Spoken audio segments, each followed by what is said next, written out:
They had never witnessed anything like this before. A towering bull, one of the toughest beasts to roam the Texas plains, was being overpowered by something utterly foreign to his world. A Burmese python, nearly 20 feet long and thick as a telephone pole, had wrapped itself around the animal with chilling accuracy. Rangers raced to intervene. But it wasn't just the horror of what they saw that stunned them. It was what the bull did next. Because in that moment, on a dusty ranch road far from safety, instinct gave way to something different. Something we rarely attribute to creatures of the wild: reason, awareness, and a depth of understanding that needed no language. The day had begun like any other at Big Bend Ranch in South Texas. Ranger Carlos Mendoza was patrolling fence lines when an urgent call broke the radio static. Possible livestock emergency near Highway 385, the dispatcher said. Rancher spotted something strange. 20 minutes later, Carlos parked his truck along the gravel shoulder, and what he saw made his heart skip a beat. Just 50 yards from the road, a prized Angus bull lay pinned beneath the monstrous coils of a python. The snake's body looped again and again around the bull's frame, squeezing tighter with every breath. Carlos raised his binoculars and called for backup, urgency thick in his voice. Code red, large python attacking livestock? This is serious. The bull's eyes were wide, wild with fear. His enormous body shuddered as the serpent's crushing grip slowly drained the life from him. The snake was a giant, easily over 200 pounds, its yellow and brown markings glinting in the harsh Texas sun. Burmese pythons, invasive and spreading northward from Florida, were rarely seen this far west. And never, in Carlos's experience, one bold enough to target a fully grown bull. Watching through his lenses, Carlos saw the bull's breathing grow shallow. The python's strategy was merciless. Each exhale tightened the deadly grip, making it impossible for the bull to breathe in fully again. It was death, playing out slowly and without mercy. "Where's my backup?" Carlos muttered, glancing at his watch. Help was still 15 minutes out. The bull didn't have that kind of time. His legs trembled under the twin weights of suffocation and the snake's immense pressure. Then something shifted. The bull's movements weren't panicked anymore. Despite being ensnared, despite the unbearable pressure, the animal began to move with clear intention. He dug his hooves into the dirt and slowly started inching toward a large oak tree nearby. "What are you doing, big guy?" Carlos murmured, adjusting his focus. The snake, sensing motion, constricted harder. Carlos could see its muscles bulging beneath its slick, patterned skin, delivering what should have been a killing squeeze. The bull staggered, nearly collapsing, but didn't stop. Step by grueling step, he reached the tree and maneuvered himself, so the python's head was pressed against the bark. Then, with a startling sense of purpose, he began to rub the snake against the rough trunk. The friction started to weaken the python's grip. The bull leaned in harder, using the tree to chip away at his enemy. It was a level of problem-solving Carlos had never thought possible in cattle. For nearly 10 grueling minutes, the bull continued steady, deliberate, scraping the python against the tree until its hold finally loosened. With a burst of strength, the bull broke free. The battered python slithered off into the grass, dazed and wounded. The bull stood, chest heaving, but very much alive. He had defeated a master predator using nothing but instinct, grit, and shocking intelligence. Carlos slowly lowered his binoculars, hands trembling. He had just witnessed something that challenged everything science claimed to know about animal cognition. But what happened next surprised him even more. The bull didn't flee. That was the first thing that struck Carlos as odd when the backup team arrived. Any other animal would have run, but not this bull. He stood his ground near the tree, breathing heavily, his eyes fixed on the tall grass. The python hadn't gone far. It lay coiled, injured, bleeding from gashes on its head where the bark had torn away scales.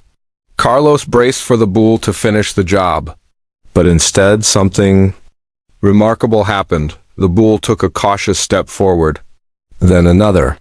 Not in rage, but with what looked eerily like curiosity. The wounded python reared up slightly, its reflexive defense, but it was far too weak to pose a real threat.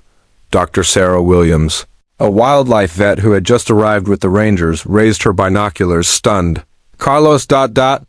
Are you seeing this? That bull's walking toward the snake on purpose?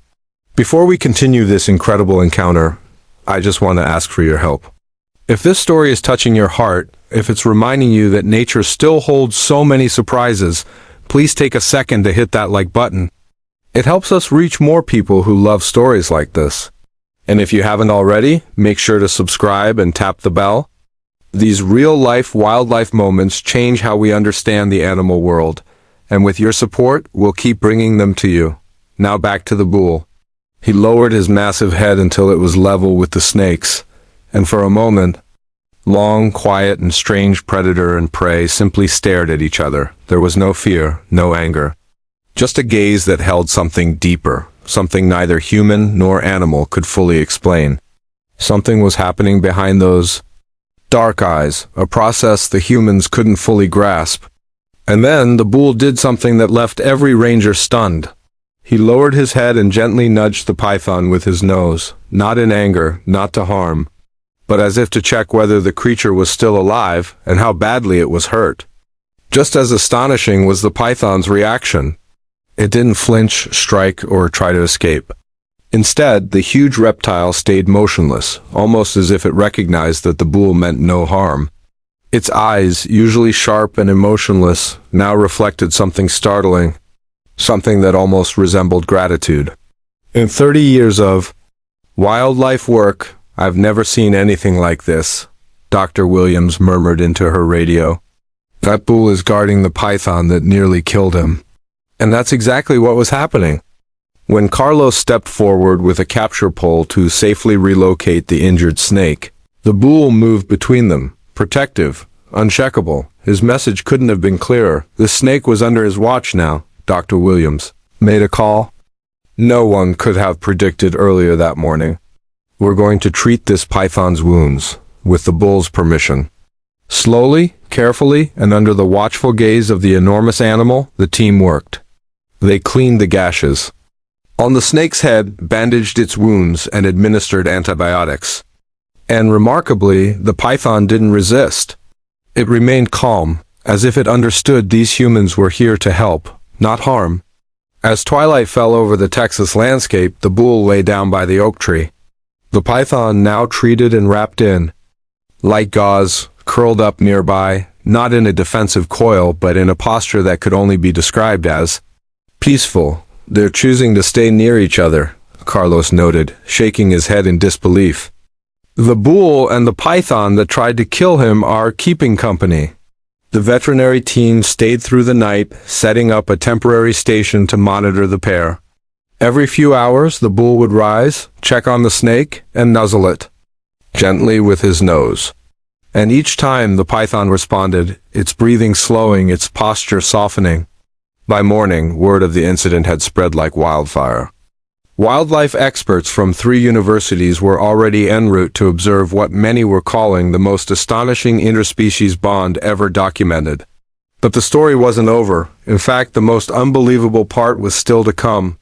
3 days passed. The python, now affectionately named Serpent, was healing steadily under Dr. Williams' care. The bull, now called Guardian by the Rangers, remained close, never more than a few steps away. But then something happened that would test their impossible bond. Just after sunrise, Carlos spotted 3 pickups barreling across the field. Raising plumes of dust behind them, his stomach turned. He knew those trucks. Jake Morrison and his crew, known illegal traders of exotic wildlife, had found them. "We've got trouble," Carlos radioed, his tone urgent. "Python poachers inbound. Guardian and Serpent are directly in their path."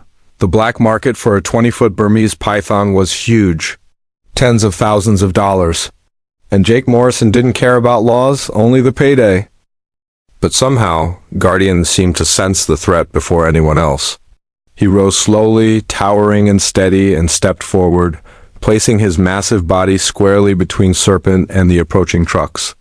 Every line of muscle in his 1,800-pound Frame screamed one thing, "You're not getting past me." Behind him, the injured python slowly curled tighter against the oak. As if Serpent understood that Guardian, the very animal he had once tried to kill, was now his shield. Jake and his men stepped out of their trucks, armed with nets, hooks, and tranquilizer rifles. These weren't amateurs. They were practiced, fast, and ruthless. But what they didn't expect was a bull standing guard. "Well now," Jake smirked, his voice loud and mocking. "Looks like we've got ourselves a guard cow. Ain't that cute? All right, boys, trank the bull first, then we'll bag our prize." What happened next sent chills down Carlos's spine. Guardian lowered his massive head, scraped his hoof against the ground, and let out a thunderous bellow that rolled across the fields like thunder. It wasn't panic. It was a warning, a declaration. From the monitoring station, Carlos and Dr. Williams watched, frozen.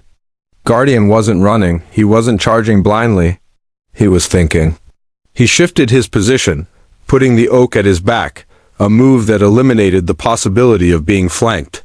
With the tree shielding him from behind, he had full visibility. Of all three poachers, he was using the terrain, the same way he had days earlier when he used the bark to weaken the python's grip. And as Jake lifted his rifle, Jake raised his tranquilizer gun, but before he could aim, Guardian exploded into motion.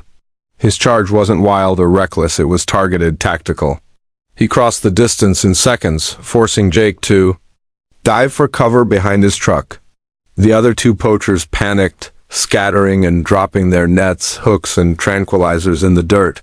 But Guardian wasn't trying to injure them. He was sending a message. As soon as the threat retreated, the bull calmly returned to his post, placing his massive body once again between Serpent and danger. "That bull is using military tactics," Dr. Williams said in stunned disbelief. "He's not just reacting, he's controlling the battlefield, protecting his six and using terrain. That's not instinct, that's strategy." The standoff stretched on for nearly 20 minutes. Every time the poachers tried a new angle, Guardian repositioned, no wasted movement. No hesitation, just deliberate, unyielding defense. He was prepared to lay down his life to protect the snake. Then came the sound they'd all been waiting for, distant sirens. Carlos's call for backup had worked. Texas Parks and Wildlife officers arrived with federal agents, surrounding the poachers within minutes. Trafficking exotic animals, especially an invasive predator like a Burmese python, was a federal offense, and Jake Morrison and his crew were going down hard. Through it all, Guardian never wavered. He held his line until the final truck carrying the captured poachers disappeared into the horizon. Only then did he step away from his post and return to the oak. Serpent uncoiled slightly and, in a moment that left everyone breathless, gently touched his head to Guardian's leg. It wasn't defensive or threatening, it was deliberate. And it was unmistakably gratitude. For a creature often seen as emotionless, it was a moment that defied everything the science books claimed. Dr. Williams blinked back tears. "This will change everything we thought we knew about animal emotion," she whispered. The bond between Guardian and Serpent had just rewritten the rules. They didn't just survive a test of loyalty, they had redefined the very idea of friendship. 2 weeks after the incident, Serpent was thriving. The python's injuries had fully healed, its strength restored. But now came the hardest question of all. What do you do with a python that has bonded with a bull? Dr. Williams had no protocol for this. Burmese pythons were invasive in Texas, and under standard wildlife policy, most were either rehomed under strict containment or euthanized, but this situation was not standard. Guardian had grown more restless by the day. He stayed closer to Serpent, never letting him out of sight, as if sensing their time together was ticking away. Meanwhile, Bill Henderson, the elderly ranch owner, had been watching the friendship unfold from his porch. When Dr. Williams arrived that morning to discuss the options, Bill met her at the front gate, hat in hand. "Doc," he said, his voice firm but kind, "I've been thinking this over. That snake showed my bull something no vet ever could, his own strength. And that bull? He showed the snake mercy. I figure they've earned the right to stick together." Dr. Williams stared. Bill, you're suggesting we allow a 20-foot python to live freely on your property? Already talked to the lawyers and the insurance folks, Bill replied. I'm converting the back 40 acres into a certified wildlife sanctuary. Fully fenced, licensed, and monitored. Guardian and Serpent stay together, and your researchers get to study a bond the world has never seen. It was bold. It was risky, but it was brilliant. The sanctuary took 6 weeks to complete, and during that time, Guardian and Serpent were never more than a few feet apart. Their communication evolved, subtle nudges, shared routines, and unspoken rhythm of trust. By the time the sanctuary gates opened, they moved like a unit. Guardian entered the new habitat with steady confidence. Serpent followed, gliding behind like a silent shadow, healed and strong once more. The new space included everything they needed: open pasture, dense brush, a freshwater stream, and at the heart of it all, the oak tree where their story began. Dr. Williams established a research station just outside the enclosure, where teams of scientists arrived daily from across the globe. What they witnessed challenged long-standing beliefs about cognition, emotion, and interspecies bonds. She named the study the Guardian-Serpent phenomenon. And every morning, like clockwork, Guardian would find Serpent, lower his massive head, and gently nudge the snake, a ritual that said, "I'm here. You're safe. We're in this together." Each morning, Guardian would nudge Serpent awake. And every evening, without fail, they met under the oak tree, the bull lying down, the python coiled beside him, not for warmth, not for safety, simply for companionship. 6 months into sanctuary life, the most astonishing behavior yet was witnessed. A wild coyote had slipped through a breach in the fencing and was stalking the rabbits introduced to maintain the ecosystem. But instead of treating the predator as competition, Serpent moved in a deliberate, coded pattern, one that seemed to alert Guardian to the intruder's presence. The bull responded instantly, stepping between the coyote and Serpent. As if, rehearsed, Serpent flanked the coyote from the other side. Together, silent, coordinated, they drove the animal away. No violence, just a show of unity and dominance. They're not just friends, Dr. Williams wrote in her notes. They're partners. Co-defenders of a shared space, a living, breathing alliance. News of the Guardian and Serpent phenomenon spread across continents. Conservationists cited their bond as proof of deeper animal sentience. Schools, scientists, and spiritual thinkers alike were drawn to the sanctuary, seeing in their relationship a model of peaceful coexistence that transcended species. The ranch, once marked by violence, became a place of pilgrimage, where boundaries between predator and protector, instinct and emotion, were rewritten. Years passed. Guardian grew older, Serpent grew larger, but nothing changed between them. On warm afternoons, visitors would still find them beneath the oak, the bull resting his great head beside Serpent's coils, the python gently draping a length of his body across Guardian's broad back. And when people asked Dr. Williams what it all meant, what it proved about the nature of animals, her answer never changed. It proves that understanding doesn't require language, that friendship doesn't require similarity, and that sometimes the deepest bonds are born in the space between what we expect and what's possible.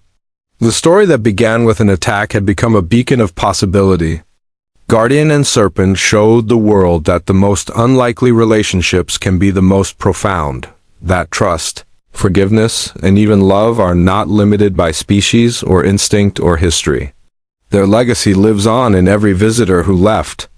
That sanctuary with a softened heart, and every scientist who rethought the limits of what animals can feel. In the end, what started as a battle between predator and prey became a living testament to something greater, the power of compassion, of letting go of fear, of embracing the impossible, and maybe it asks us all the same question: what could we discover about each other and about ourselves if we were willing to look beyond our assumptions and accept the unexpected bonds that life offers?